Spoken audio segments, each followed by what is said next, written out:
the lower left position, as the red Protoss player, we do have BabyKnight. His opponent, the blue Terran player, in the top right position, we do have Western Wolves' Morrow, of course, just joining Western Wolves a few days ago. So, yeah. I believe this is the first thing he's done to represent them. It's entirely possible. I'm not sure if he made an appearance in a team league or similar for them, but if they have, I'm not aware of it being broadcast. Western Wolves' newest pickup, of course, and a really good one at that. Morrow has been a very strong player, not necessarily championship winning player. We haven't seen too many of those since the StarCraft 2 beta coming out of him. He does win tournaments here and there, but he's always been top drawer there or thereabouts, and he's the kind of player that you can never count out against anyone. BabyKnight, in the meantime, has had a little bit of a resurgence of late. He's been doing very well in international tournaments. He's been traveling to more of them as well, and he's currently on the ascension. He wants to be able to keep up his momentum, and maybe through I-48 Insomnia, he might be able to do just a little bit more than that. He very well may do. And of course, in Heart of the Swarm, I think it actually benefits him quite well. I've cast on my YouTube channel him going up against some really, really top A-class players from all over the world. I've seen him beat a couple of Koreans on my channel. I've seen him do some really incredible things. I mean, I'm not 100% sure, but I'm 99% sure he beat Nesty on the ladder in Heart of the Swarm. So he is definitely able to do some good stuff. But obviously, Morrow as well, a top-notch player. So in terms of what they're going about at the moment, we do see that there was a command center first out of Morrow on Daybreak. That is perfectly fine to do. Meanwhile, it's going to be a gateway into an expansion by the looks of things for BabyKnight. So he's seen the command center first coming out from Morrow, decided that an earlier Nexus is not going to be punished at the moment, and he should be more or less okay with that.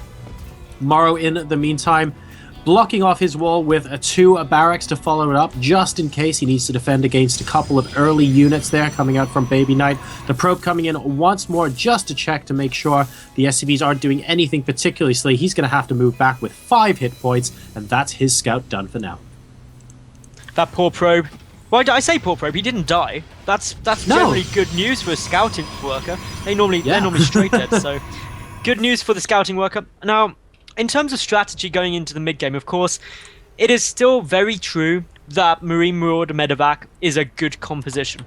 That nobody can deny that in the slightest. Oh, of course, yes. So, really for Morrow, it's the one thing which you can see is some very specific timing pushes with tanks. Now, obviously, you don't require siege mode, but I doubt we'll be seeing that out of a command center first. It's not really required. BabyKnight getting up his Mothership core. Now, this is actually quite an early point to get your Mothership core, and of course, the key thing about that is that, one, if you have gone for the Nexus quite early, you're able to use Photon Overcharge in order to just have a bit of extra defense in case there was a push coming. Secondly, it also allows you to be more aggressive, because if you go and poke and prod, not only does it give you a bit more damage, it also gives you the ability to use the mass recall in order to just hightail it out of there should things not go your way. So I think the Mothership core has really changed the dynamic of early game Protoss quite considerably, because you can be aggressive without being all in, and that's something you can't really do in Wings of Liberty, in my opinion. Yeah, it's certainly an interesting dynamic that Terran players have been finding it a little more difficult to deal with. Early game aggression from Terran towards Protoss has been a bit more difficult than usual because of it. The Mothership core going into the main base right now. He's going to be firing away at those SCVs, trying to pick off a couple of them. Repair going down on a few as well, and trying to minimize that damage as much as possible until the Marines get there. No workers killed. Great response from Morrow, and BabyKnight for now has to hightail it home.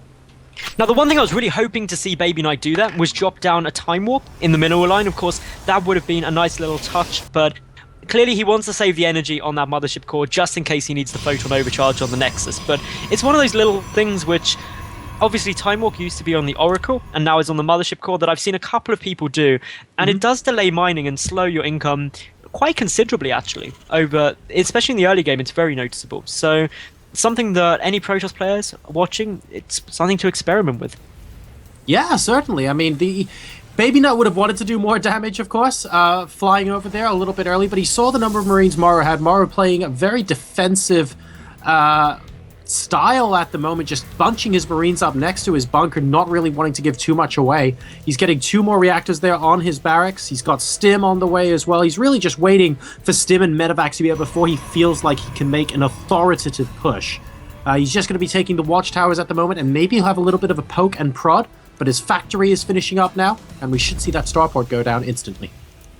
Indeed, there's the starport on its way, just as you said we would see. The Stim upgrade is on its way, +1, and of course the important thing with Medevacs is drop play has become a lot more potent in Heart of the Swarm due to the speed boost. You can get in and drop into the mineral line, do some good damage, and get out of there in next to no time at all, which is something that I'm sure Morrow will be eager to try and utilize. BabyKnight is going straight up towards Colossi Tech. He's getting down that robotics bay, and so far, aside from the Mothership core, nothing is going even slightly different to a standard Wings of Liberty game of Terran versus Protoss, which I think makes a lot of people more comfortable in this matchup in Heart of the Swarm compared to some of the other ones where things have been varied up quite considerably.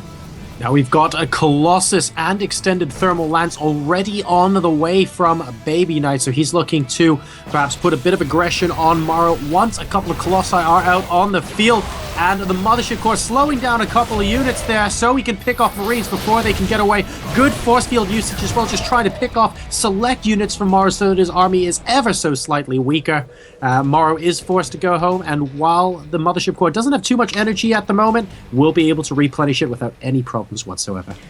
Those time warps were absolutely brilliant. I loved seeing those there. And now we're actually seeing these medevacs loading up. Are we going to be seeing a drop into the main base? Potentially we could, but the observer is there for BabyKnight, so he knows precisely what's coming. This Colossus is very far forward, needs to be a little bit careful, wait for those gateway reinforcements, and does now pull back. Of course, Morrow, he's got good vision with the factory. He knows what's coming, he knows what he's got to deal with. And he's also securing his third base behind this, so I think that's very smart, and now killing off that observer as well. So, all in all, Morrow is playing a very macro-orientated game for the time being. He is now starting his +1 infantry armor as well, and really BabyKnight, he's trying to push forward and take the map dominance, which you're able to do just by having the fallback of mass recall on the Mothership core.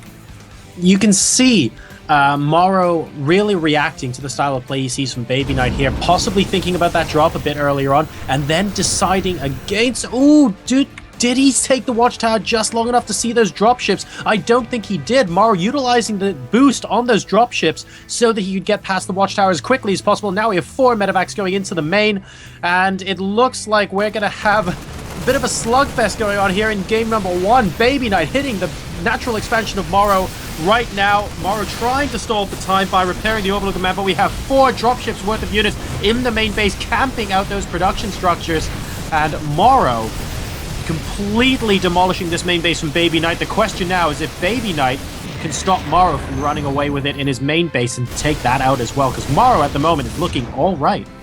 Now, Joris, I don't know if you saw that. That recall was absolutely brilliant, and this is why base trading with a Protoss player as Terran may not be the wisest thing to do, because they can kill your base, and then suddenly their entire army is back to defend. And really, in terms of losses, the only significant loss aside from the worker count loss was greater for BabyKnight, but of course he managed to pick up a base from Morrow. So in that respect, losing the robotics facility was the only other big loss for BabyKnight, and then he just recalled straight away back and defended very comfortably, and that was just brilliant to see, and such a smart play. Oh, that was so unbelievably good.